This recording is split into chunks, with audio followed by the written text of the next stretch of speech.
So many people who look back and say, if I had only changed my career a decade ago, they're looking back and saying, boo-hoo. If you're not enjoying it, listen to those signs and consider a change, even if it feels like you shouldn't or if it's too late. This is the Work in Sports Podcast. Here's VP of Content and Engaged Learning at workinsports.com, Brian Clapp. So we've been dealing a lot with this great resignation concept. Questions coming in often are about, is this happening in the sports industry? What does it mean? And what's really cool is we just did a webinar on this exact subject. So if you weren't able to be there live, that's okay. We're going to make it on demand. We will have it available to you.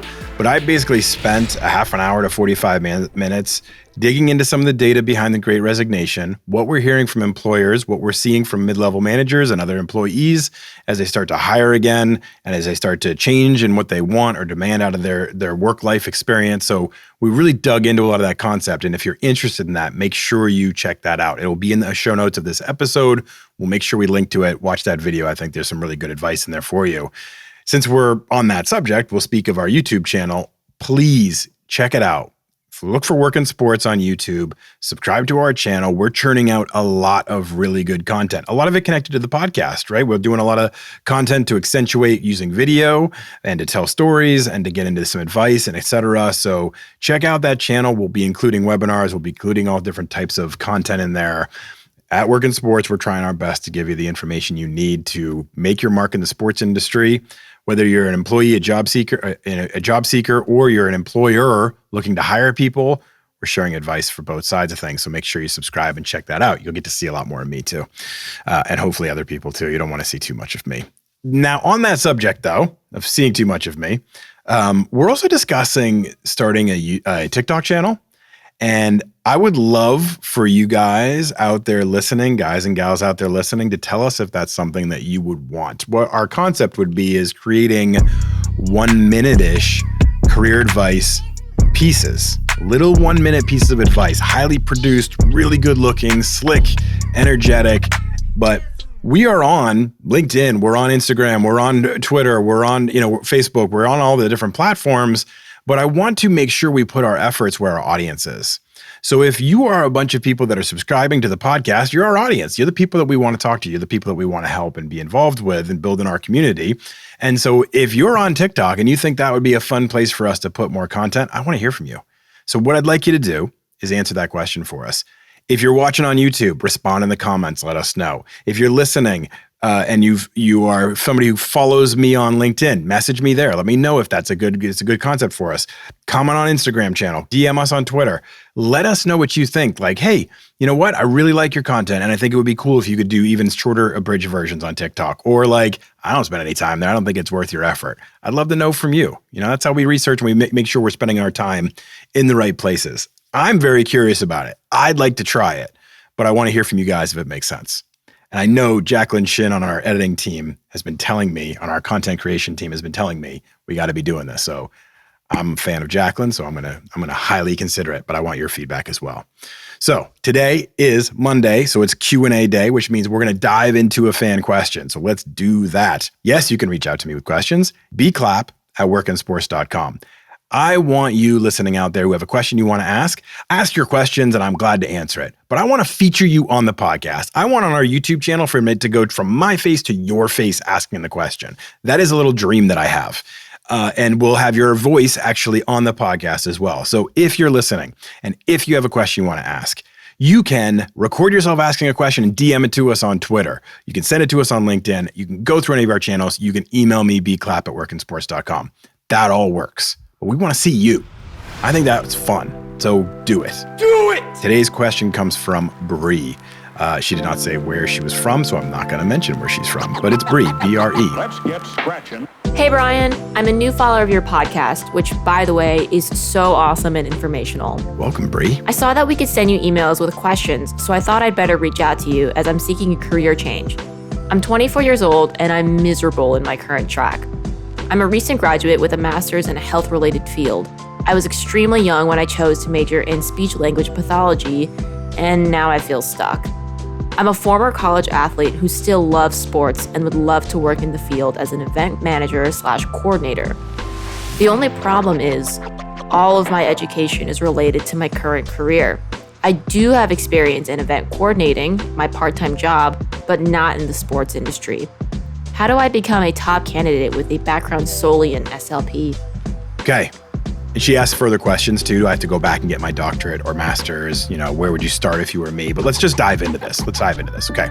Bree, this is great. And I'm going to say this, and this is going to sound maybe patronizing and I don't want it to, but I'm a dad, so I kind of think this way. I'm proud of you. I mean that because there are so many people who look back and say, if I had only changed my career a decade ago, or if I had only changed my major a long time ago, or if I had only volunteered more or did this or did that. And they're looking back and saying, boo-hoo, because they never had the nerve to make the change when it felt right to them. We spend as humans 90,000 hours of our life at work. Why in the world would we do something that doesn't engage us or make us happy? If you are literally working in a job right now where you're like, I'm miserable, do you really want to spend the rest of your career doing this? A lot of people do, and you're not. So that's why I'm saying I'm proud of you, because to put this stake in the ground and to say, I'm going to do something different. I'm putting my stake in the ground and I'm saying, today I'm going to fight for some sort of change. You shall not pass! Today I'm going to determine something else I want to do that will make me feel engaged throughout my career. That's powerful. Seriously, this is not easy. It's not easy to make big change like this. You've invested all this time and money and effort, and now you're like, I'm not happy, but maybe I'm just not supposed to be happy. And that's what some people tell themselves. And you know what? You are supposed to be happy. So I'm glad that you are having this question. We're having this conversation. Good for you.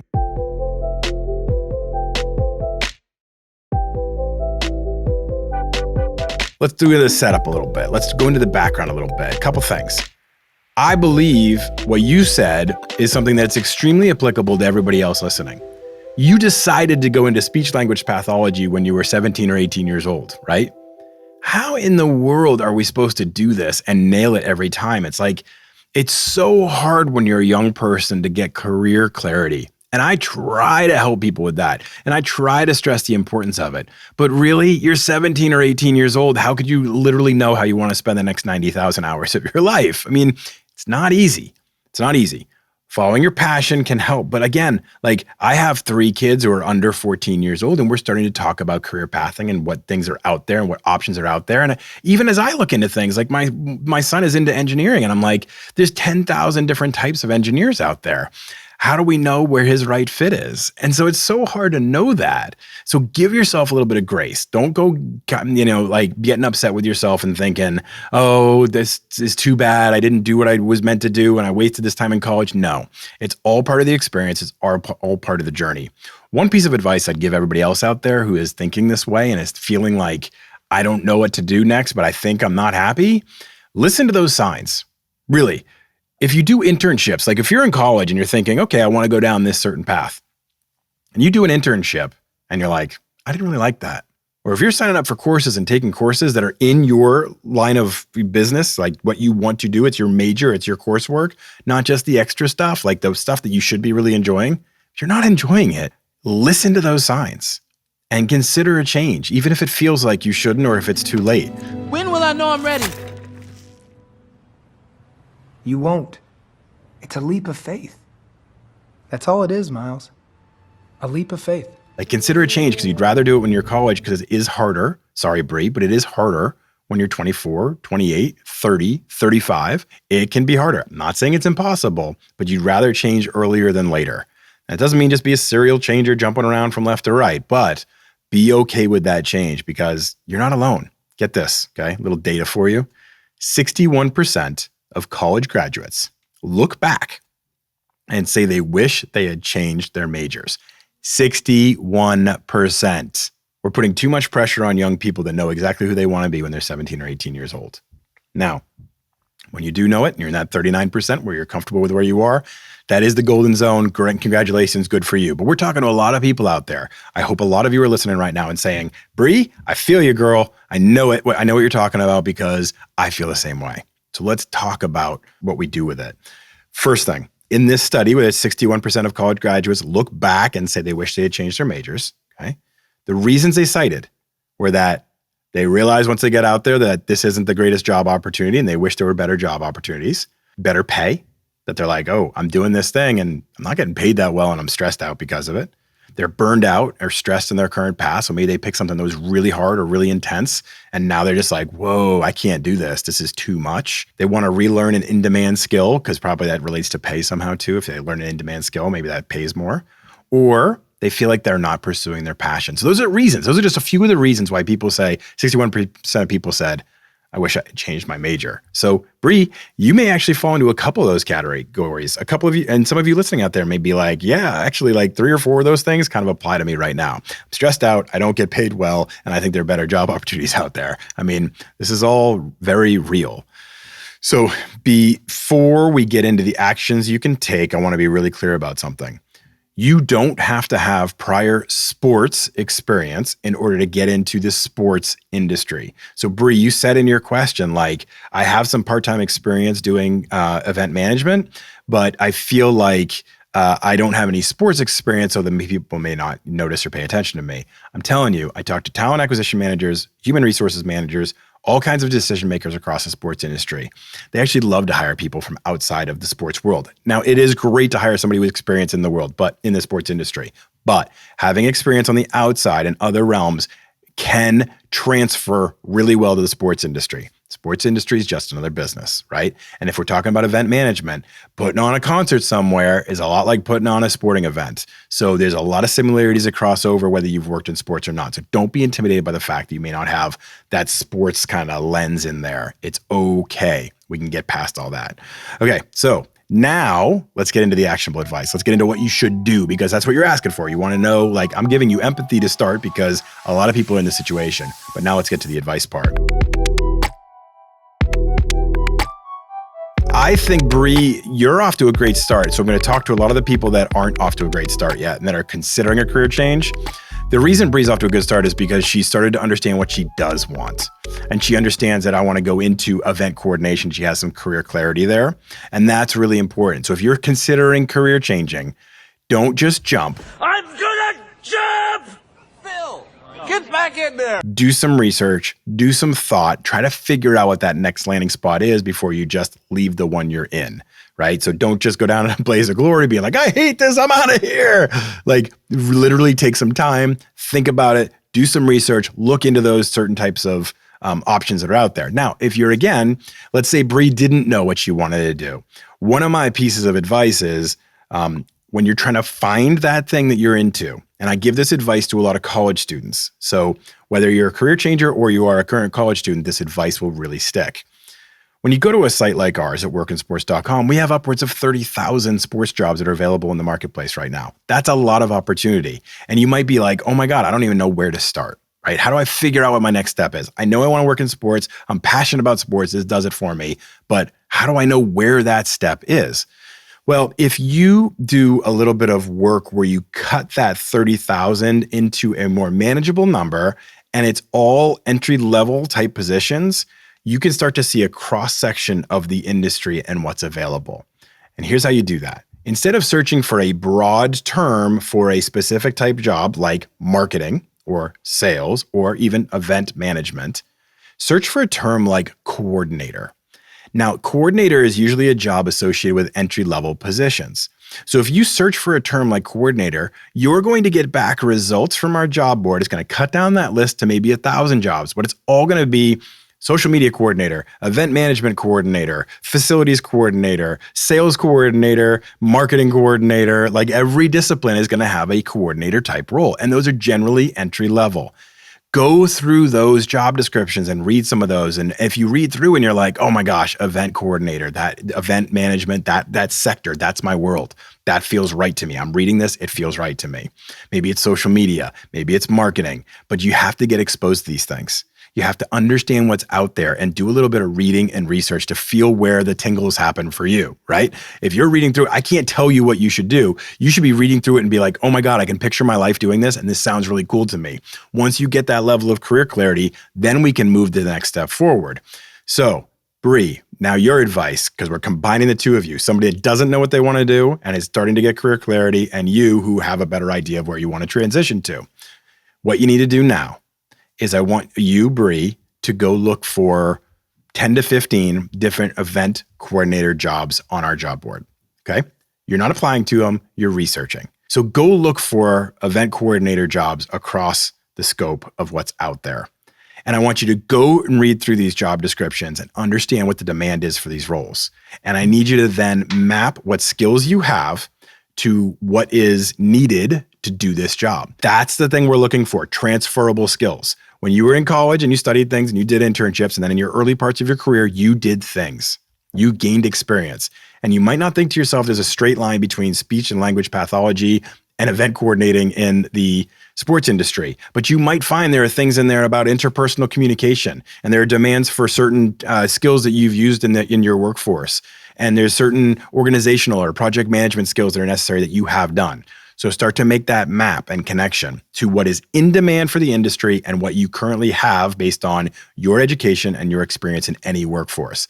Now, the magic comes from when you look at the list of what's in demand, you identify things that you don't have, and you put together a plan to start learning them. Remember, you can get hired in the sports industry for these jobs if you have the skill and experience. So you have to know what those skills and experiences are that are in demand. So let's do a real life example. I went to our site literally as I was prepping for this question, and there's an event coordinator role for the Tampa Bay Rays. Now, Bree, you're not going to get a job in Major League Baseball in their event program. They are going to look for somebody with more experience, and this is probably not the right position for you, but that's not what we're doing here. We're trying to figure out what a high-level professional team would want if they were hiring an event coordinator, because that should be your goal, even if it's not attainable right now. And that's how you understand what skills are in demand, okay? So if you go through this job description, I see things like planning and execution of emergency management and crisis response training. This person may supervise stadium operations interns, proficient in MS Word, Excel, PowerPoint, and Teams, liaison with event promoters to plan, execute, and manage special events, including shows, concerts, and dinners among many events, must be organized and work according to timelines. So I see that and I say to you, Bree, do you have experience executing emergency management and crisis response training? If you don't, and you said you're working part-time in event management right now, you know your focus on this job could be, okay, that's an area I need to get more experience with if I want to get a job like with the Tampa Bay Rays. So you go to your boss and you say, hey, I'd like to learn more in these areas. How do we do our crisis response training? How does that go? Can I take leadership role in that? Then you could also look at your cover letter and how you might be able to compose in there how you are. Tell me a story about how you're organized and how you work according to timelines. Maybe you can tell me a story in there about how you supervise other people and staffers during your speech and language pathology days. You may have had a bunch of interns. You may have had people underneath you that you manage. So you can tell me about your management style. You're starting to hit these marks of what the demands are for the job because you're mapping to skills that you may already have. But you're also looking for opportunities to learn and more and advance and become a match for these jobs. So if you haven't executed or managed special events, you got to do that. You got to learn that. If you didn't have a part-time job, I'd be telling you, you got to start volunteering and getting out there. You got to start to do, dial back and try to do other ways to gain these experiences because this is what's in demand. There's tons of event coordinator jobs out there. I just picked an example with the Tampa Bay Rays, but that's your highest bar. Like they're going to have other requirements in there that you may not hit. But you can start to get a cross-section of what is needed to do these jobs and how to map your skills to it.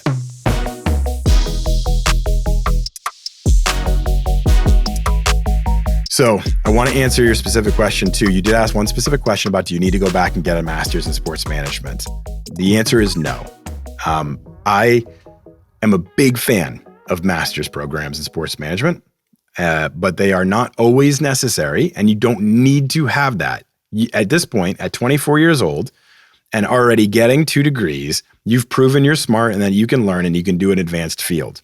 Now you need experience. You need skills that match the industry. So I would really lean into this part-time opportunity, look for even more part-time opportunities, look at local colleges near you, right? Small colleges, probably need help in this field. So maybe you can volunteer with them and start to talk through those different processes.